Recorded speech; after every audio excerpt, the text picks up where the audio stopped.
वो नहीं मेरा, उससे मोहब्बत है तो है। ये अगर रस्मों रिवाजों से बगावत है तो है। जोहार झारखंड, नमस्कार। लाइव इंडियन गार्ड से मैं केतकी।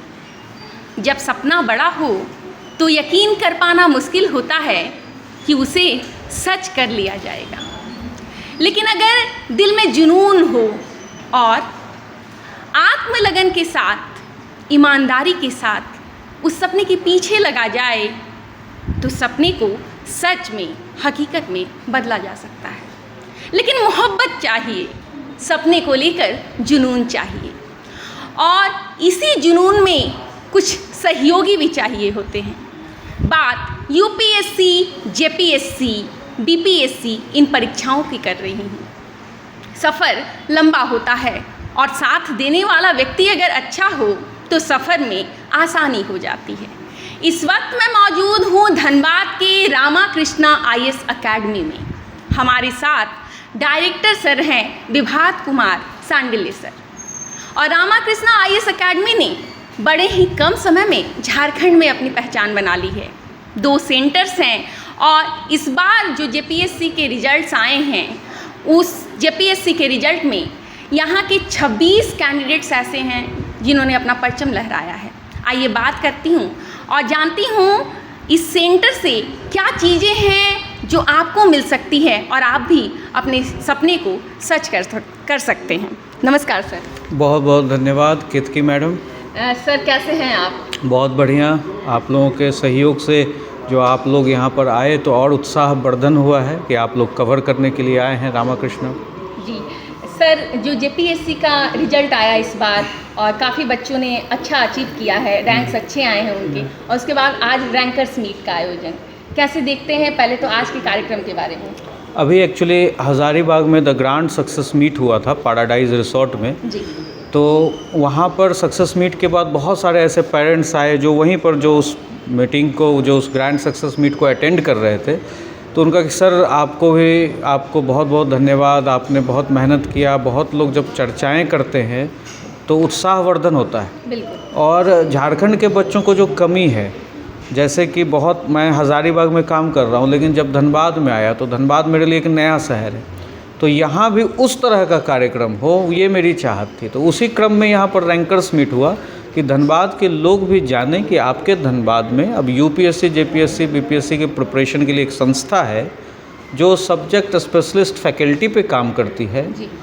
यहाँ पर बीए, एमए, एमफिल, पीएचडी जो सब्जेक्ट स्पेशलिस्ट फैकल्टी है वही आते हैं पढ़ाने, और उन बेहतरीन टीचर के साथ हम एक बेहतरीन तैयारी करवा रहे हैं, और जिससे हमारे इतने सफल विद्यार्थी हैं। तो उन रैंकर्स को भी देखकर बहुत मोटिवेशन होगा बच्चों में।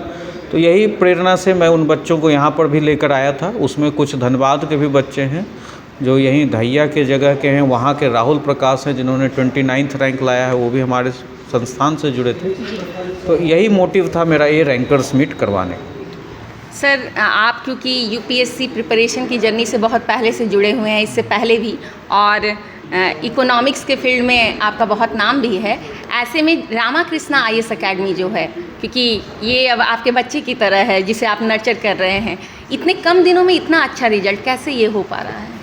देखिए, जो प्रिपरेशन बच्चा कर रहा है, जो कंटेंट की जिसको समझ है, वो मेरे इस बात को समझेगा कि जैसे आप कहीं भी प्रिपरेशन करने जाते हैं तो एक दिल्ली मिथ बना हुआ है कि हम यूपीएससी करेंगे तो दिल्ली जाना होगा।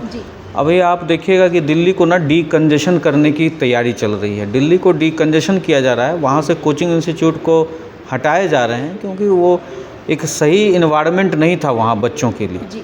वहाँ पर बहुत सारे डाइवर्जन भी थे, और मैं तो बच्चों को कहता हूँ कि किसी कोचिंग में क्या ढूंढते हो, अच्छे फैकल्टी होने चाहिए, और फैकल्टी के द्वारा ही बने हुए नोट्स को पढ़ना चाहिए। ऐसा नहीं कि आप किसी भी कंटेंट को, कॉपी पेस्ट कंटेंट को आप कंटेंट समझें।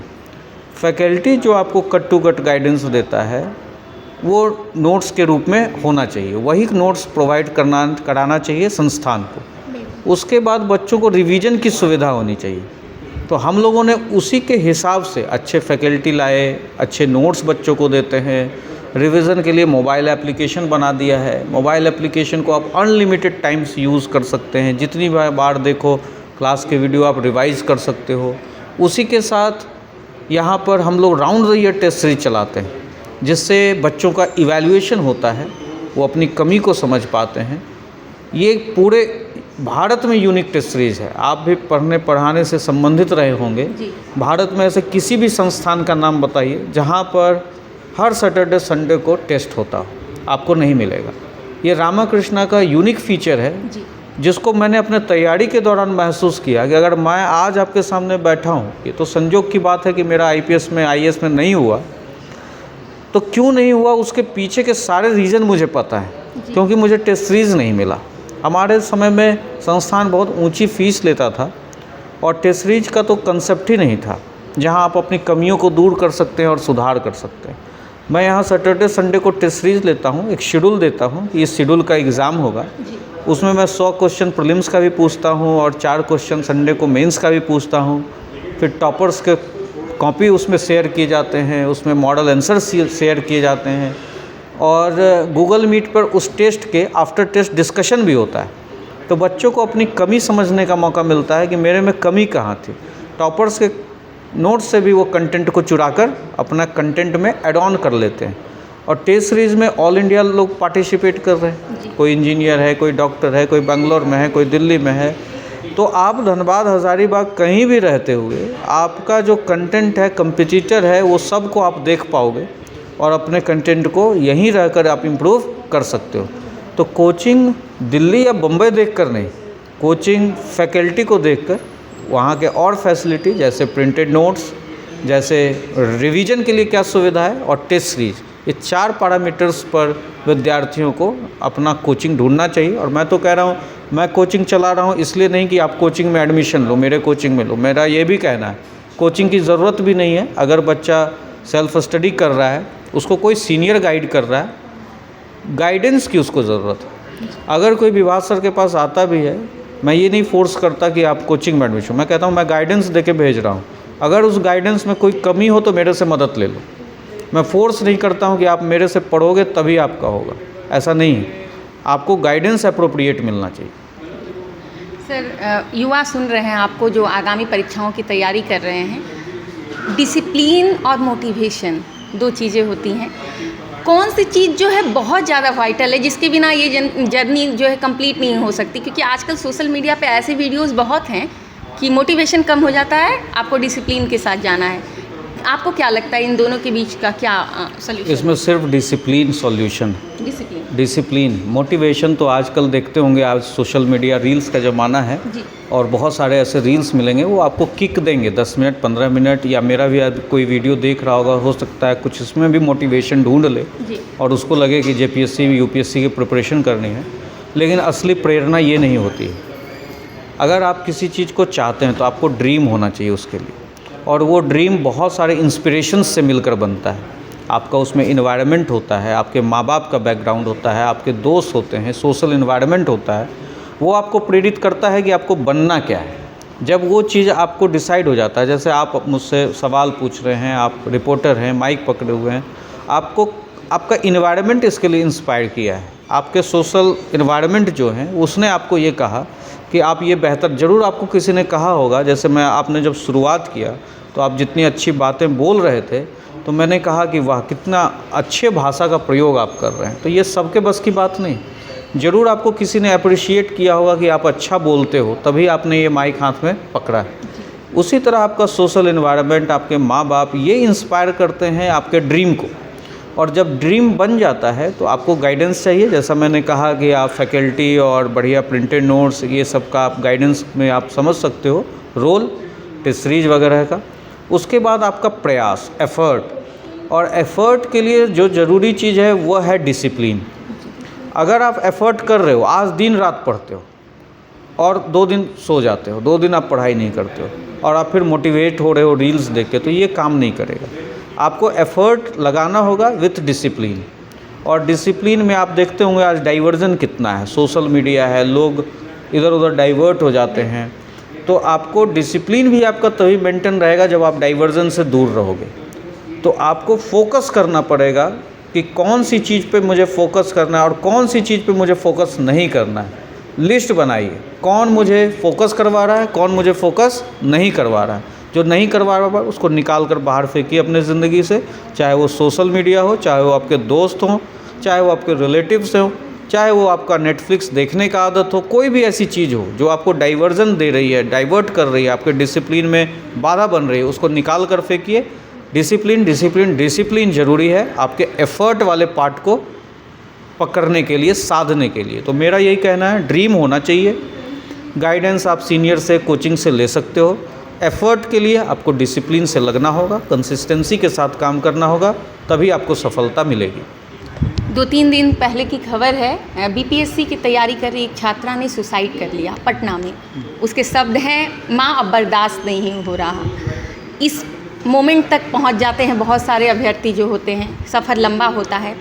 कैसे इससे बचा जाए, क्योंकि सफलता जो है वो पक्की नहीं है, अनसर्टेन है, लेकिन तैयारी भी करनी है, क्योंकि वो जिद बन जाती है, जुनून भी बन जाता है, किसी किसी के लिए ज़िंदगी बन जाती है। तो कैसे इस पे बैलेंस किया जाए कि ज़िंदगी जीने में पता चल जाए कि मतलब सफलता ज़रूरी है, लेकिन जीवन उससे ज़्यादा ज़रूरी है। जैसे जो बच्ची ने सुसाइड किया है, उसके आसपास कोई अच्छे गुरुजन नहीं होंगे जो उसको गाइड कर सकें। अगर उसको ज़िंदगी में गाइडेंस मिलता हो, ज़िंदगी का फ़लसफ़ा समझ में आता, तो वो सुसाइड नहीं करती। इसीलिए सुसाइड को हमारे सोशलॉजी में एक नॉर्मल सोशल इवेंट कहा जाता है, सामान्य सामाजिक घटना। आपको लग रहा होगा बच्ची मर गई, लेकिन हमारे सोसाइटी में, सोशलॉजी स्ट्रीम में, उसको कहा जाता है ये सामान्य घटना है। क्यों सामान्य घटना कह रहे हैं? किसी की जान चली गई और हम उसको सामान्य घटना कह रहे हैं, क्यों? क्योंकि वो सामान्य घटना से अब लाखों लोग देखेंगे और ज़िंदगी के फ़लसफ़े को समझेंगे, ज़िंदगी के महत्व को समझेंगे। इस घटना से कोई बहुत बड़ा भूचाल नहीं आने वाला। अगर भूचाल आ जाता तो हम उसको सामान्य घटना सोशलॉजी में नहीं कहते। लेकिन इस घटना से वो लाखों बच्चे जो उसको देखेंगे वो इंस्पायर्ड होंगे कि मुझे ज़िंदगी को चुनना है और उस नौकरी के लिए, उस जॉब के लिए मुझे ज़िंदगी को छोड़ना नहीं। आप देखेंगे, जैसे आपने कहा कि जुनून बना लेते हैं ज़िंदगी को, तो सक्सेस क्या है? सक्सेस हैप्पीनेस है। Whatever you got in your life, that is life. आप जो लाइफ में मिला है, जिसको आप पाए हैं और उसमें आप खुश हैं, तो वही आपकी ज़िंदगी है। अगर आप सोचेंगे प्रधानमंत्री बनना है, नहीं बन पाए तो ज़िंदगी भर रोते रहेंगे, तो इससे तो आपकी ज़िंदगी नहीं चल पाएगी। आपको ज़िंदगी में हैप्पीनेस ढूंढना होगा। आप जिस स्थिति में हैं, जिस परिस्थिति में हैं, जो आपका परिवार है, जो नौकरी मिली है, उसी में आपको खुशी ढूंढनी होगी। और सफलता यही है। अगर कोई सोचे कि हम कलेक्टर बन के सफल हो जाएंगे, तो नहीं। कलेक्टर भी बनने के बाद आप देखे होंगे कि बक्सर का एक डीएम ट्रेन की पटरी से कट गया था। तो सफल होने के बाद भी एक आईपीएस इसलिए जहर खा के मर गया क्योंकि उसकी माँ और बीवी में पट नहीं रहा था। तो सफल होने के बाद भी लोग सुसाइड कर रहे हैं। तो आप क्यों सोच रहे हो कि मैं बन नहीं पाया तो मैं मर जाता हूँ? इसका मतलब सफलता नहीं मिलेगी तो मर जाऊँ, ये ज़रूरी नहीं है। आप सफल तभी कहलाएंगे जब आप खुश हैं, जब आप अपनी ज़िंदगी के लिए जी रहे हैं। तो मेरा उन युवाओं को मैसेज है कि मौत को मत चुनो। सफल होने के बाद भी, जिसको आप सफलता कह रहे हो, कलेक्टर बनने को सफलता कह रहे हो, तो उसके बनने के बाद भी लोग मर रहे हैं। तो आपको यह सोचना है कि मुझे ज़िंदगी चूज करनी है, मुझे हैप्पीनेस को चूज करना है। और जो भी प्रोफेशन मिलेगा रोजी रोटी के लिए सभी लोग करते हैं, वो करेंगे। समाज में बहुत सारे काम हैं जो आप सामाजिक प्रेरित होकर आप समाज के लिए कर सकते हैं, वो भी कर सकते हैं। आईएएस नहीं बने तो सामाजिक कार्यकर्ता बनिए, टीचर बनिए, फ्री में पढ़ाइए लोगों को। मेरे पास भी ऑप्शंस था। मैं प्राइवेट में बहुत ज़्यादा पैसे में काम कर सकता था, यूके यूएसए में रह सकता था। जो मेरी पढ़ाई थी, जो मेरा बैकग्राउंड था, मैं विदेश भी जा सकता था। मैंने असिस्टेंट प्रोफेसर की नौकरी ज्वाइन की, वो भी मुझे बहुत दिनों तक रास नहीं आया क्योंकि कॉलेज में मुझे पढ़ने वाले बहुत क्वालिटी स्टूडेंट्स नहीं मिल रहे थे। फिर मैंने गेस्ट फैकल्टी के रूप में पढ़ाना शुरू किया। उसके बाद मुझे लगा कि मैं बहुत ज़्यादा वहाँ पर कुछ नहीं कर पा रहा हूँ, क्योंकि कोई इंस्टीट्यूशंस है वो पैसे के लिए काम कर रहा है। तो अगर आप वहाँ जा रहे हो तो आप उनको डिक्टेट नहीं कर सकते। तो मैंने अपना इंस्टीट्यूशन खोला। तो आज बहुत सारे बच्चे जो अंडर प्रिविलेज्ड भी है, जिनको नहीं मौका मिला है पढ़ने के लिए, तो मेरा मर्जी करता है, मेरा डिस्क्रिएशन पावर है, आई एम द ऑनर। तो मैं उनको फ्री में भी पढ़ाता हूँ, मैं कम पैसे में भी पढ़ाता हूँ, मेरा जो मन करता है वो मैं करता हूँ। तो I am living my life. मतलब पैसा बाधा नहीं बन रहा है। पैसा बाधा नहीं बनना चाहिए एजुकेशन में।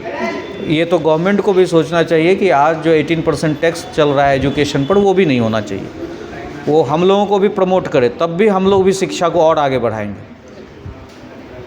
सर आखिरी सवाल रहेगा, क्योंकि जेपीएससी का नया नोटिफिकेशन आने वाला है ऐसी स्पेक्यूलेशन से 14वीं जेपीएससी को लेकर, तो उसके लिए क्या सुविधाएं हैं जो रामाकृष्णा आईएएस एकेडमी युवाओं को देगा? हम लोग सब्जेक्ट स्पेशलिस्ट फैकल्टी को लेकर काम करते हैं जी। और मैं इकोनॉमिक्स का स्टूडेंट हूँ, इकोनॉमिक्स पढ़ाता हूँ, तो मैं प्रोडक्ट पे खर्च करता हूँ। मेरा प्रोडक्ट क्या है? पढ़ाई। जी। तो अगर अच्छे फैकल्टी नहीं रहेंगे तो मेरा प्रोडक्ट ख़राब हो जाएगा। तो मैं अच्छी फैकल्टी देता हूँ और फैकल्टी के हाथ का ही बना हुआ नोट्स बच्चों को दिलवाता हूँ, और नोट्स के बाद उसको रिवीजन करने के लिए सारे क्लास के वीडियो मैं रिकॉर्ड करके दे देता हूँ मोबाइल ऐप में। किसी बच्चे को हेसिटेशन है कि वो क्लास में कुछ पूछ नहीं रहा है, तो वो वीडियो को बार बार देख के वो चीज़ पूरा कर सकता है। उसके बाद round the year test series है, जो टेस्ट सीरीज़ से वो अपनी कमी को जान सकता है और इम्प्रूव कर सकता है। और मेरे ख्याल से प्रिपरेशन के लिए यही 4 चीज़ों का होना ज़रूरी है: अच्छा फैकल्टी, अच्छा कंटेंट, रिवीजन की सुविधा और टेस्ट, जो रामाकृष्णा अपने बच्चों को देता है। यहाँ जो बच्चे जेपीएससी की तैयारी करते हैं, मेरा बच्चा बहुत खुशी होती है कि जब कोई बिहार से बीपीएससी भी निकाल कर फ़ोन करता है कि सर बीपीएससी निकल गया। तो मैं बच्चों को इस तरह से तैयार करता हूँ कि यूपीएससी की तैयारी करो, give your best for 15 months, prepare for the best. UPSC होता है, बढ़िया बात है। यूपीएससी के साथ साथ तुम जेपीएससी बीपीएससी का भी ऑप्शन खोल के चलो। करना क्या है? जेपीएससी के लिए झारखंड स्पेशल पढ़ना है, कोटा पढ़ना है। बीपीएससी के लिए मेंटल एबिलिटी अलग से पढ़नी है, स्टैटिस्टिक्स पढ़ना है और बिहार स्पेशल पढ़ना है। 15 महीना यूपीएससी के लिए दे लो, 1.5 महीना जेपीएससी के लिए दे दो, 1 महीना 1.5 महीना बीपीएससी के लिए दे लो। सारा कंटेंट पढ़ लो और जब भी एडमिट कार्ड आता है, जिस भी एग्ज़ाम आता है, उसका टेस्ट सीरीज ज्वाइन करो और अपनी प्रोबेबिलिटी को बढ़ा लो। जब प्रोबेबिलिटी होगी, तुम ज़्यादा एग्ज़ाम दोगे तो तुम्हारा सिलेक्शन भी इंश्योर होगा। मतलब होलिस्टिक अप्रोच है। यस, होलिस्टिक अप्रोच, कि from top to bottom approach. UPSC भी हो, जेपीएससी भी हो, बीपीएससी भी हो, आपको बेकार बैठने नहीं दूंगा। मेरी तैयारी ये है कि आपको नौकरी मिल जाएगी, जिसके लिए समाज बहुत वो करता है कि एक नौकरी होनी चाहिए। अगर आप सरकारी नौकरी चाह रहे हैं तो give your best for UPSC for 15 months. आप इंसान बन जाएंगे, बेहतर इंसान बनेंगे, डिसीजन मेकर बनेंगे। और आपको अगर गाइडेंस मिल गया, बीपीएससी जेपीएससी का भी कर लिए, तो कहीं ना कहीं नौकरी मिलेगी। और उसी क्रम में मेरे जो इतने बच्चे हैं जो आप देख रहे हैं, तो ये यूपीएससी के बच्चे हैं जो जेपीएससी में रिज़ल्ट दे रहे हैं, यूपीएससी के बच्चे हैं जो बीपीएससी में रिज़ल्ट दे रहे हैं। तो ऐसा नहीं है कि ये जेपीएससी की तैयारी कर रहे थे, इन्होंने तैयारी यूपीएससी की करी। और यूपीएससी में इतने सारे सब्जेक्ट हैं कि ये इनको ओवरऑल एक बेहतर अंडरस्टैंडिंग दे देता है। धन्यवाद सर। Thank you. तो नज़ारा आप देख रहे हैं और ये बदलते झारखंड की तस्वीर है। हर कोई ऐसा नहीं होता जो किसी बच्चे के सपने को अपना सपना बना ले, लेकिन रामाकृष्णा आईएएस एकेडमी उन हजारों बच्चों के सपनों को अपना सपना बनाकर काम करता है जो अधिकारी बनने का ख्वाब देखते हैं।